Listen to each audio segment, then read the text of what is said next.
Let's welcome to the program our friend Amber Harding from OutKick. And Amber, I know that you have been closely monitoring this San Jose State transgender volleyball player story. It seems like that is really starting to gain some traction, and there have been some developments. Bring us up to speed.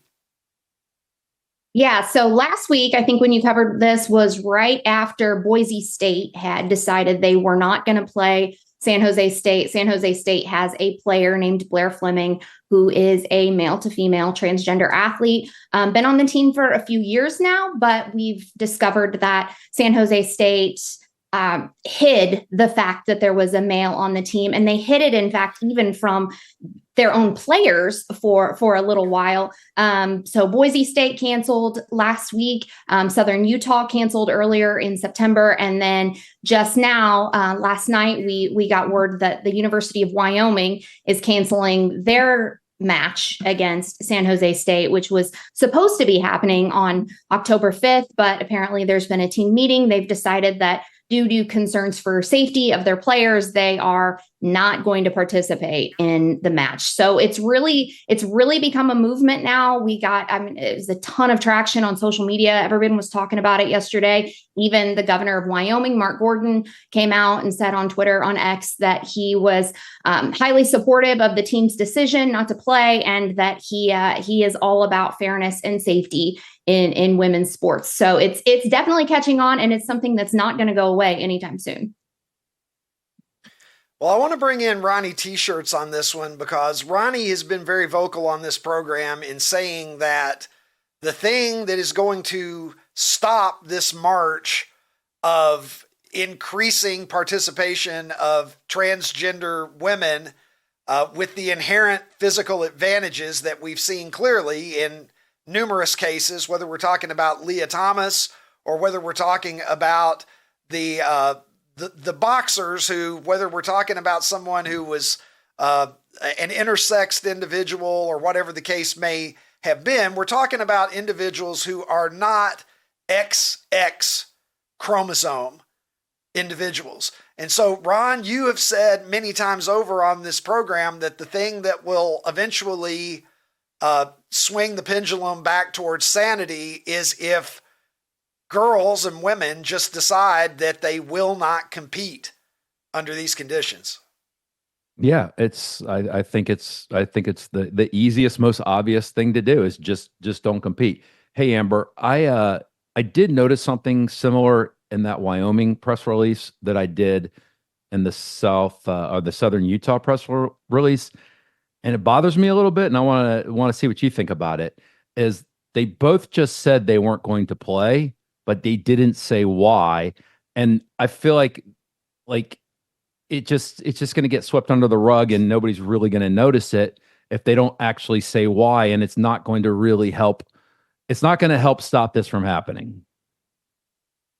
Yeah, I agree with you. And I think that everyone's being very careful to tiptoe around this, as we've seen in other cases with other athletes, with the boxers at the Olympics that you've talked about. It's a constant thing where everyone's really afraid to say it, even though we all know what's going on here.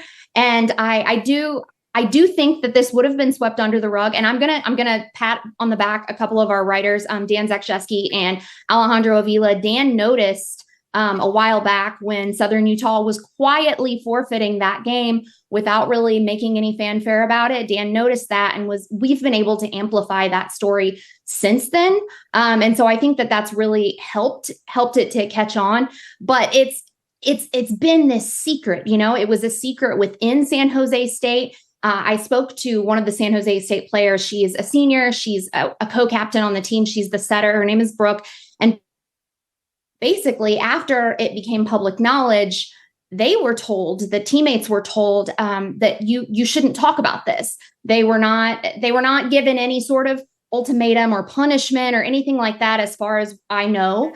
But they did guilt trip the players, essentially saying that it is not your job to tell Blair's story. That's Blair's job to tell her story. So the way that Brooke said that she felt was that the school was protecting Blair without giving her teammates without giving Brooke and her teammates the opportunity to really express their concerns with the situation. So it was like the protection of one person at the expense of the rest of the team and of the opponents as well. So this whole thing has been just like kind of kept a secret. And even now, people are really afraid to talk about it, which is why I think that the work we're doing at OutKick and the fact that Brooke has been brave enough to come forward, join the lawsuit against the NCAA with icons, Riley Gaines, and 18 other athletes. I think that's really important because it is something that people are really afraid to talk about. We see it on OutKick.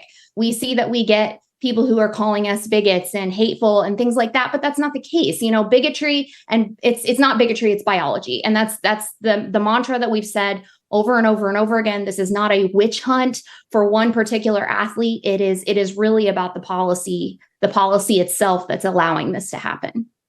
Did the Amber, girls on the San Jose State, Amber,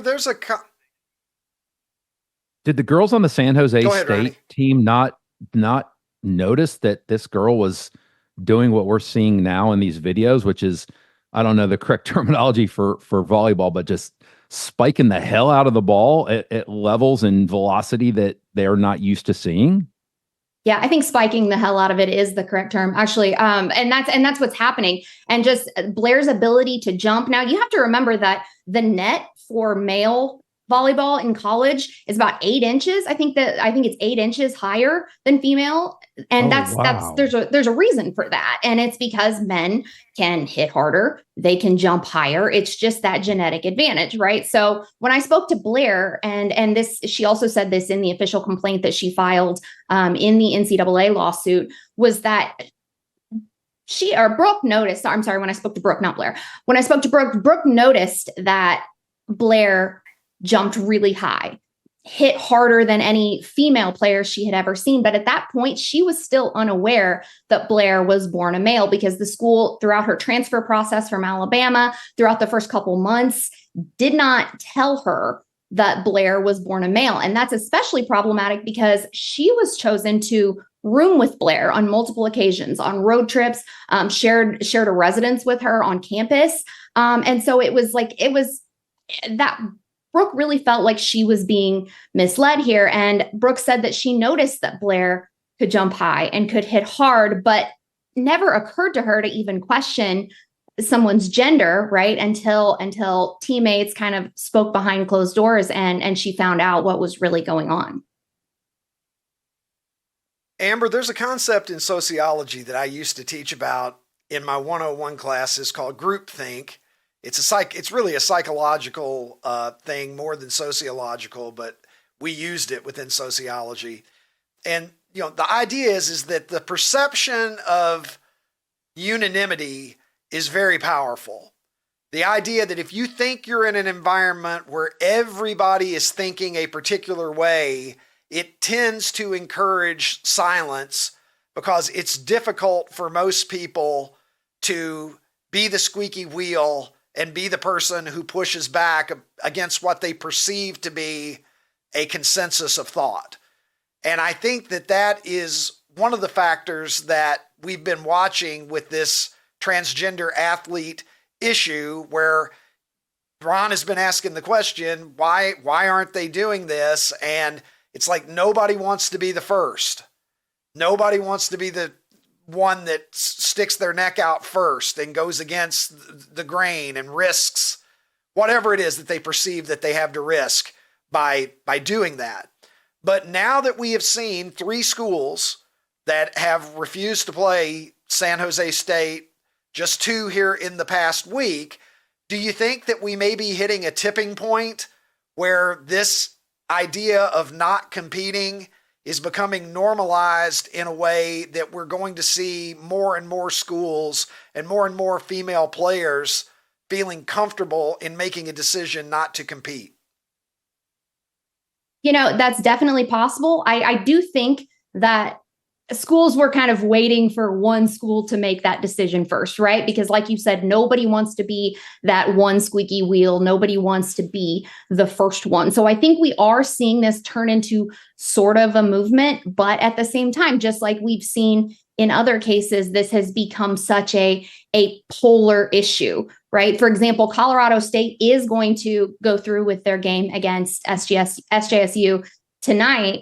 And tomorrow. The game's tomorrow. And they put out a statement saying that it was going to be some sort of celebration of inclusion night at the game. So they are making a statement that they support Blair's participation on the female team. So that's where it's becoming this political, this polarizing issue when it really, really shouldn't be. There's just, I'm not a doctor. I don't pretend to be, but I do know that the NCAA policy is that for a male to compete in women's sports, the athlete has to suppress their testosterone to at least 10 nanomoles per liter. And 10, what does that mean? To put that in perspective, that's still 5 times higher than the highest level of testosterone for a female with XX chromosomes. So the NCAA policy is that you have to, that a male to female trans athlete has to provide this proof of mitigated advantage, right?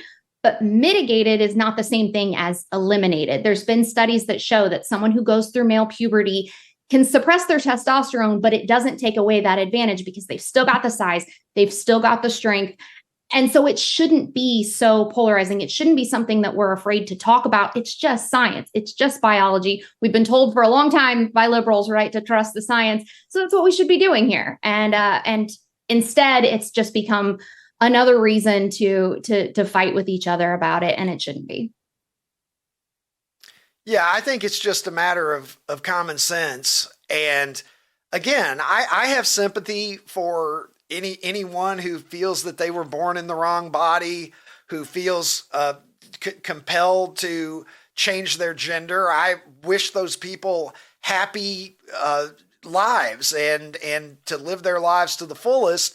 But when your rights encroach on the rights of many, many, many other people, I think that's where we have to draw a line of reason and sensibility here. And it's just simply not fair for the reasons that you've stated. Leah Thomas was all that I needed to see. Leah Thomas, as a male, was a very mediocre collegiate male swimmer. And even with the suppressed testosterone, whatever that you're talking about, even after meeting those requirements, shot to the very top of the NCAA women's swimming talent pool, no pun intended, ahead of very, very excellent female swimmers such as OutKick's own Riley Gaines. And if it was a situation where we had males transitioning to female and they were, relatively of the same caliber of talent as a female that they were as a male, I don't think any of us would have a problem with that. But clearly we see when we look at somebody like Blair Fleming playing, there are inherent physical advantages, just as her teammate noted. And when we see females transition to male and enter into male, well, we don't really see that, do we? And if we do see it, we don't see them suddenly being better when they transition from female to male. So I really agree with you. This is a common sense issue that has been unnecessarily politicized, in my opinion. Absolutely. And I mean, you nailed it. That's why we don't see female to male transitioners going into men's sports and dominating, because it's biology. That's all it is. It's okay to acknowledge that. It doesn't make you a bigot. It doesn't make you hateful. We're just acknowledging that. But then you also have to look at the other side of it. Is it's not just the inherent physical advantage, it's a privacy issue too. That was an issue that Riley Gaines has spoken at length about when it came to Leah Thomas. A couple of years ago at the NCAA championships, there were multiple swimmers who came forward, including Leah's own teammates, saying, I am uncomfortable undressing in front of this male teammate. I am, with athletes, they're in locker rooms together, they're sharing intimate spaces. That is not something that women were comfortable with in that situation. And to force them to do that, to share a locker room, or in Brooke's case, to share a residence or to room with somebody without the knowledge that that person was male, or even with the knowledge, but there's nothing that you're allowed to do about it. It really is a slap in the face. Title IX was intended to protect women in these situations in education and in sports. And by not following the original intent of Title IX, by including gender ideology, all of this stuff, I mean, it's really taking a step backwards by really taking away women's voices. And we've seen over and over again people who get shunned for speaking out against this. I mean, just look at Riley's mentions sometimes on Twitter. There's a lot of people who are super supportive, who are glad that she has taken up this fight. But she gets a lot of vitriol as well. And we've seen that with OutKick. I'm sure Brooke is getting the same thing for speaking out against her own teammate, which is a really tough position for her to be in. And to Ronnie's point about everyone boycotting, and that's how we're going to solve it. That's true. But you also have to remember that, like, it shouldn't be these women who have to sacrifice their own careers in order to make a change. It should be the NCAA following a fair policy to protect these women, because like Brooke said to me, she's the teammate of Blair who plays for SJSU. She told me, there was a consideration for her to decide to just not play. But at that point, she's a senior. She only has 3 months left of playing volleyball ever, aside from, backyard pickup games. And she's already used her transfer. So at this point, it's either quit volleyball forever or just protect her teammates in any way she knows how. And she decided to go with that second option. And that's why she's joining that lawsuit against the NCAA. Well, there's a lot of talk, and we saw some of it last night during the vice presidential debate of protecting women and looking out for women's rights. But it's interesting sometimes how we pick and choose the ways in which we wish to protect women and the ways that we don't. So last night we saw J.D. Vance, Donald Trump's running mate, and Tim Walz, Kamala Harris's running mate, square off in New York City with CBS moderating the debate. And you would have thought after the ABC, I'm going to call it a debacle, David Muir and Lindsay Davis joining together in a 3-on-1 beatdown of Donald Trump, where I was just expecting to hear the glass shatter and Stone Cold Steve Austin have to come out to his old WWE allies' defense at some point. And we had a lot of criticism that happened of ABC after that, and rightfully so. So I thought last night CBS would play it pretty close to the vest. And one of the things that was a bone of contention during the Harris-Trump debate, of course, was the real-time fact-checking of Donald Trump. Because there was no real-time fact-checking of Kamala Harris. There just wasn't. They both said inaccurate things. Donald Trump could have rightfully been fact-checked at numerous times in that debate, but so could Kamala Harris. She told some whoppers. But only one person got fact-checked. So there was apparently an agreement last night that there would be no real-time fact-checking taking place, but the CBS moderating team could not control themselves, and they did that with J.D. Vance a couple of times, and J.D. Vance wasn't having it. Let's take a look. Just to clarify for our viewers, Springfield, Ohio does have a large number of Haitian migrants who have legal status, temporary protected status. Well, Margaret, but thank you, Senator. We have so much to get to. Margaret, I think it's important because we're going to turn out of the economy. Thank you, Margaret. The rules were that you guys weren't going to fact check, and since you're fact checking me, I think it's important to say what's actually going on. Thank that you, is the Senator. facilitation of illegal immigration, Margaret, by Thank our you, own Senator, for leadership. describing the legal process. We have so much to get to, Senator. Those laws have been on the books since 1990. Thank you, gentlemen. The we want to have. app has not been on the books since 1990. It's something that Kamala Harris created, Margaret. Gentlemen, the audience can't hear you because your mics are cut. They did not like JD pushing back, did they? They didn't like that at all. They wanted to shut that down immediately. And Nora O'Donnell at one point getting in a little comment about how scientists agree that climate change is real or whatever. What part of being a moderator of a debate, this isn't a fucking op-ed column for the moderators.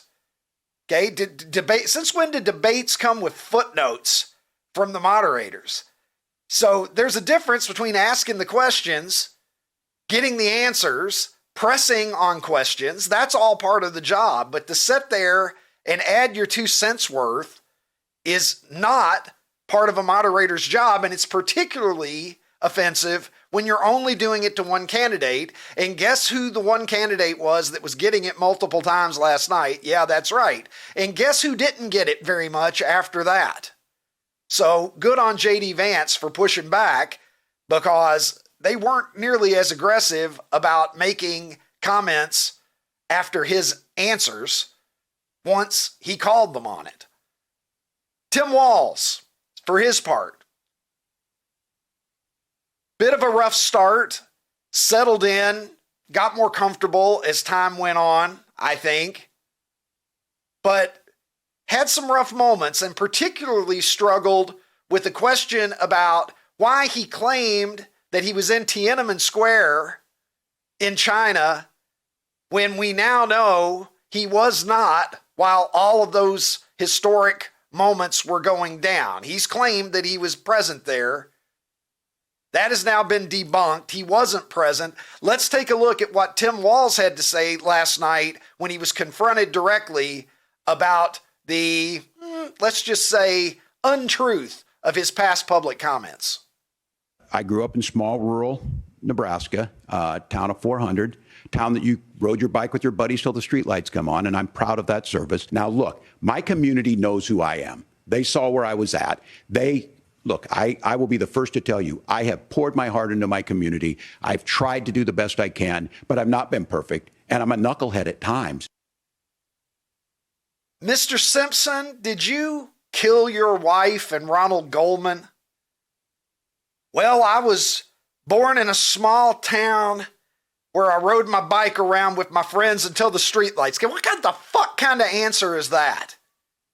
You might as well just say, yes, I'm a liar, because if somebody asked you a direct question about something and you got to tell them that you were riding a bike around Nebraska when you were a kid, you probably, for anybody who's actually paying attention, for anybody that gives a shit, you have already indicated that you're full of crap. Okay, and that was the worst moment, I thought, for Tim Walz in the debate. Now, Vance and Walz, I will give both of them one thing. There were some moments where they found common ground and agreement. And it almost reminded me of what presidential debates used to look like when I was a kid, where you would actually see almost a little bit of the candidates being cordial with each other and having little moments where they indicated that they weren't mortal enemies. We haven't seen a lot of that in recent years. And you can see there the handshake, JD Vance saying that if Tim Walz were to become the vice president, that of course he would give him any support that he needed at any time. And so there was, I think, a healthier spirit to this debate than we have seen certainly in the Harris-Trump debate or the various Trump-Biden debates from 2020 and this year. And the same for the Hillary Clinton debates. I mean, one thing that Donald Trump brought to the table is it became a situation where there was very, very little room for common ground. And that is partly Donald Trump's fault, certainly, but it is also partly the fault of those who have worked so hard to demonize Donald Trump. But the climate did change palpably from 2016 on. So if there was a silver lining to the debate last night for the American public, if you want to try to find something positive in it, it's that those two guys didn't seem like they wanted to fucking kill each other, which in 2024 might be a level up for our culture and our political climate. And with that, I bring in now the international streaming star from Nashville, Tennessee. Let's bring in Ronnie T-Shirts. Ronnie, I know that you were watching this with as much interest as anyone. What were your thoughts on the debate last night and how it all went down? Oh my gosh, Ricky, I could probably go longer than the 9 minutes that you just went, but I'll try to keep it brief. So, first of all, those moderators, so condescending, it was infuriating. Like my blood started to boil when you showed that clip again. Like it was just infuriating. I mean, my wife last night said she's waiting for the SNL skit, and I said, "Well, it kind of feels like an SNL skit right now." And you had that funny tweet about it, about the one moderator in the pink looked like it was from a HBO movie in the 1980s doing moderation of a debate, which was pretty funny. So the moderators didn't ask two important questions that I think should have been covered. Thank goodness JD brought it up himself, which was the censorship topic that the government and big tech wants to impose on my number America. one issue. You know it, Ronnie. Right. But they didn't say shit about it. And it clearly is important to JD Vance because he found an opportunity to bring it into an answer. And thank goodness that he did. Right. And then the other one, I'm going to, pardon me for looking down when I read this. Our colleague, Riley Gaines, tweeted this morning, "I hate that the biggest medical scandal this world has ever seen keeps escaping these debates in public forums. Tim Walz has been the biggest proponent of kids chopping healthy body parts off and crickets. They need to answer for this, but few are holding them accountable." I don't know why that wasn't brought up. They should have brought up the men playing women's sports, and let's see what they have to say, because that is a big deal. Well, you know why, and he didn't get called on. You know why? Well, of course, I know. You know why it wasn't brought up. You know, well, then I wish they're not JD going to put would have brought anything it up on a tee for Trump and Vance. Trump couldn't get a question about being shot at, but you know, any question that is, what's the best issue for Democrats, Ron? We've talked about it many times. What's their best issue? Women's reproductive rights. I would agree. Certainly, we got that question. And they spent a healthy amount of time on it. And I happen to agree with the Democrats on that issue. So it is what it is. Mm-hmm. But any question that seems to play better for the Democrats, we get questions about. The ones that play better for Republicans seem to I don't know if it's a coincidence, Ron. I don't know why it is. Oopsie. But we don't seem to get those questions.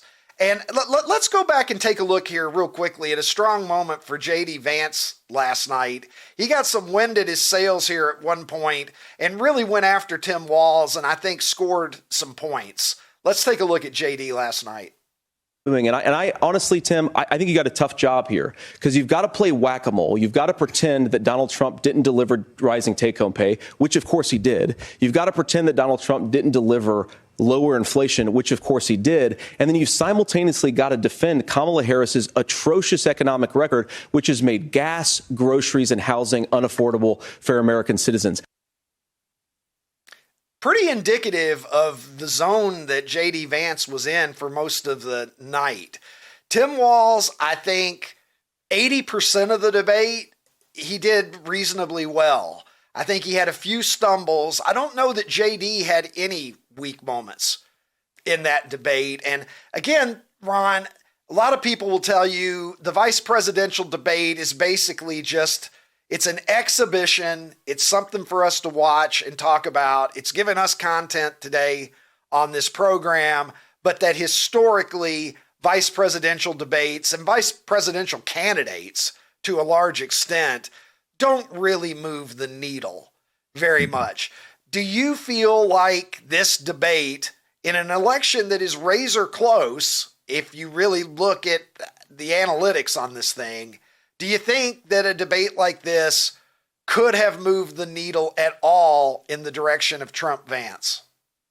I tend to agree with you when you said that the vice president doesn't really make a difference normally. One of the things that I did take out of this was that JD Vance is clearly, and when I say clearly, I mean by miles, the smartest of the four that are going to be on this ticket. Like it's not even debatable. But one of our friends who has leaned liberal her entire life, texted us last night, and she said, "Wow, I really align with JD Vance on almost everything that he says." So I do think that there are people out there that might be, I guess, undecided or just not quite sure. They're looking at this and they're going, "Wow, this guy's with it."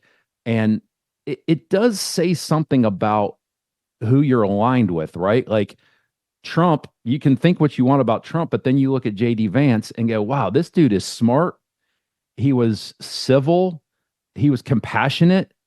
When he said, when Waltz said that his kid had witnessed a shooting at a community center, JD turned to him and said, "I didn't know that about your son. I'm so sorry that he had to deal with it."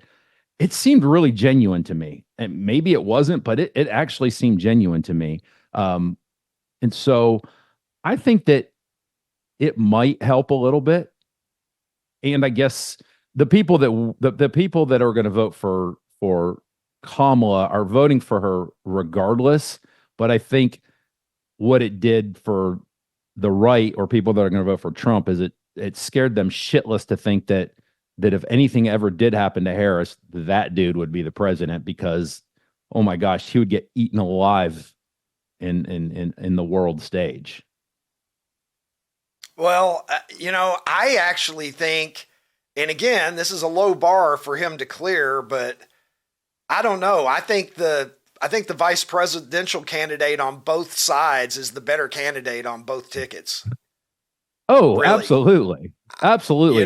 But yeah. he just doesn't seem like the kind of guy that would command respect when he walked into a room, where JD Vance absolutely seems like he would command respect. Guess what? Like the great 3-year Letterman on X, who has the Fine X account. Yep. This guy was a football coach. So maybe when Tim Walz walks into the room and says, "I was a football coach,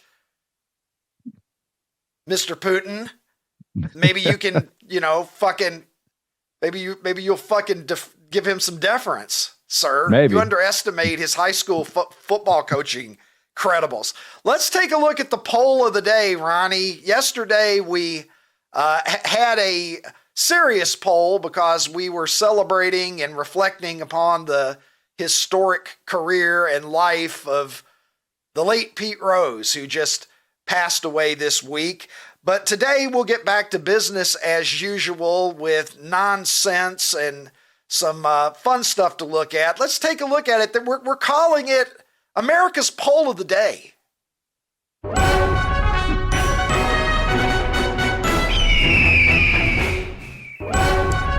Oh, baby.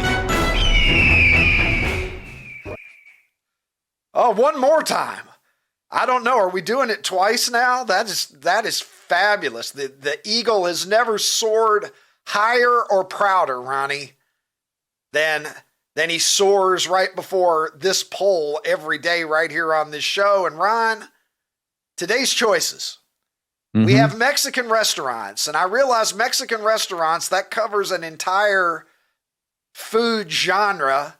There are awesome Mexican restaurants, and there are some pretty bad ones out there, but we're putting it all in the same category, however you feel about them. We've got Hall of Fame pitcher Greg Maddux, who won, I believe, 355 games during his career, 4-time Cy Young Award winner.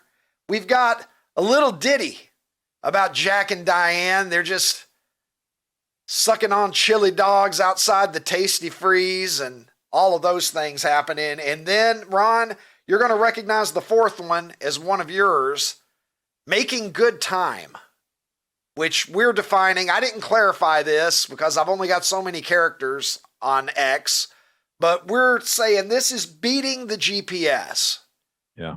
That's the idea, right? Just we're ahead of time. Yep. We're making good time. I think everybody understands what that is. As I always ask you, who do you vote for and how do you project this race to go?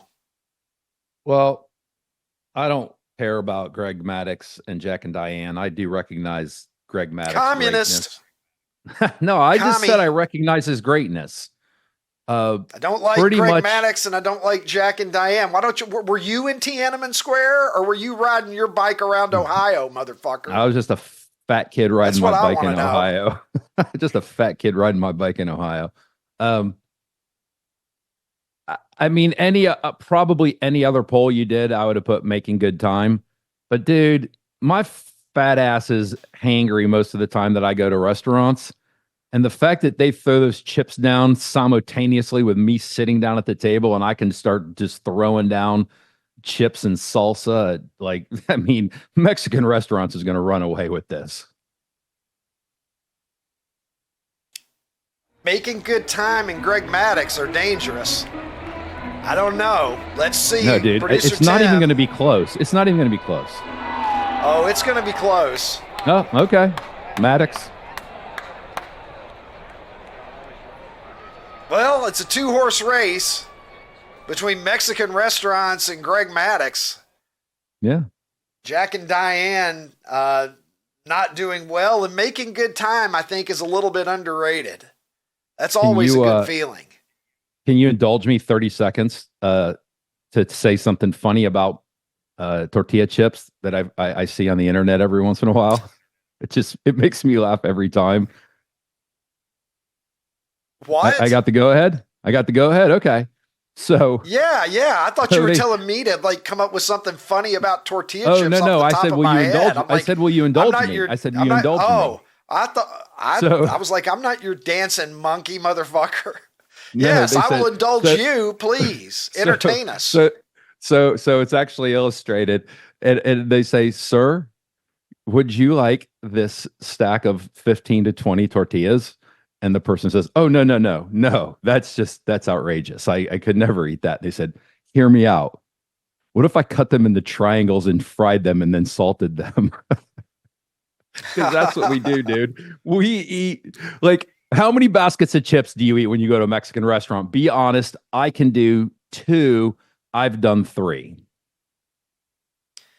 I mean, I try to keep it at 1, but Mexican restaurants are dangerous, or just tortilla chips as an appetizer anywhere. I don't care if I'm at fucking Chili's or whatever. You bring out the tortilla chips, and it's dangerous for me that I'm going to be full before my food even comes out. Have you ever just been sitting there just like, not only full, but just kind of fucking hating yourself? And then out comes the meal that you ordered before you stuffed yourself full of appetizers? Yeah, I've done it quite a bit, but I'll tell you what, Lori and I have learned at Mexican restaurants, because we have that propensity to just kill baskets of chips, we just share an entree now. So it works out actually pretty good for us. You've adapted. The place that I have the biggest problem for this, and they should be paying for this endorsement, and they're not, is Texas Roadhouse. When I go to Texas Roadhouse, and man, those rolls with the cinnamon sugar butter, get the fuck out of here. Like, I mean, I almost don't need to order anything else. Like, I just want to go in there and order like 3 Diet Cokes and just have them keep bringing me bread until they figure out that I have no intention of spending any money. Hey, OutKick fans on YouTube, if you enjoyed this episode, hit the subscribe button and make your way over to OutKick.com where you can watch the full episode.